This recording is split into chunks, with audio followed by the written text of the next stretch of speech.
Hi friend, আমি অনন্যা। আবার এসে গেছি তোমাদের সামনে একটা ভিডিও নিয়ে। আমার ইউটিউব চ্যানেল অনন্যা 9192 অফিসিয়াল। আমরা যাচ্ছি দীঘা। কলকাতা থেকে তোমার 2-1 দিনের ট্যুর মানেই তো বাঙালির কাছে দীঘা আছে।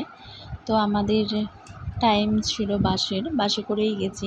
অ্যাকচুয়ালি প্রচণ্ড গরম, ভেবেছিলাম যে গরমে যাবই না, বাট তোমার ধর্মতলায় গিয়ে দেখেছি যে ম্যাক্সিমাম লোক দীঘাতেই যাচ্ছে, যত বাস ছাড়ছে সবই দীঘার বাস।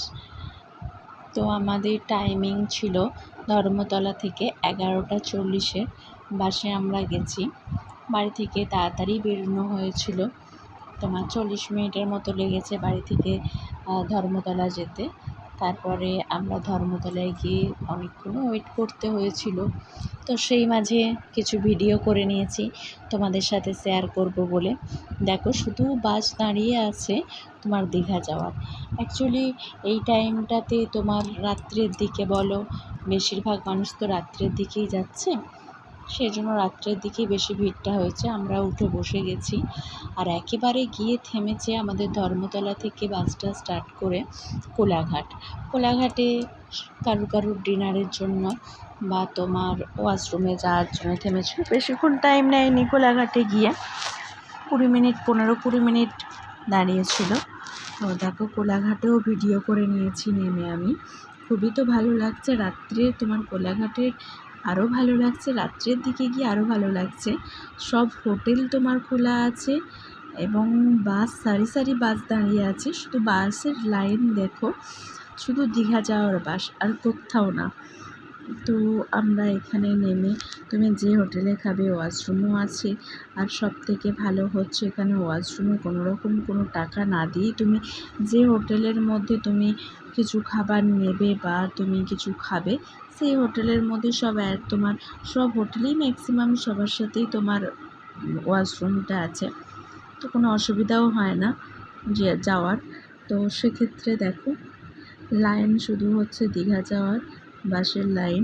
কিছুক্ষণের জন্য দাঁড়িয়েছিল, আর আমার দাঁড়িয়ে থেকে তো ঘুম এসে গেছে। তো সেই জন্য দেখো, রাত্রে ঘুম মানে তো একটা অন্য ব্যাপার, আর বাসে তো সেভাবে ঘুম হয় না। আর আমার তো বাসে একদমই ঘুম হয় না, সারাক্ষণই আমি জেগে রয়েছি। রাত্রে যে বাড়ির ঘুমটা, সেটা তো আর কোথাও বেরোলে হয় না। তো আমাদের কমপ্লিট হয়ে গেছে খাওয়া সব কিছু। তো আমরা এরপর বাসেও উঠে গেছি। আমরা নেমেছি সকালের দিকে, আর আমাদের যেখানে হোটেলটা ছিল পুরো ফরেস্ট এলাকার মধ্যে ছিল। আমার তো পরিবেশটা খুবই ভালো লেগেছে, এবং যাওয়া আসার পথে যে তুমি এই প্রাকৃতিক দৃশ্যটা দেখেছি ফরেস্টের তোমার এখানে, তা আমার তো আরও ভালো লেগেছে। তো এখানে তোমার এর ভিতর দিয়ে যাওয়ার পরে তারপর হোটেল পেয়েছি। হোটেল তোমার লাইন দিয়ে হোটেল, তুমি এখানে সব রকমের রেঞ্জের তুমি হোটেল পাবে।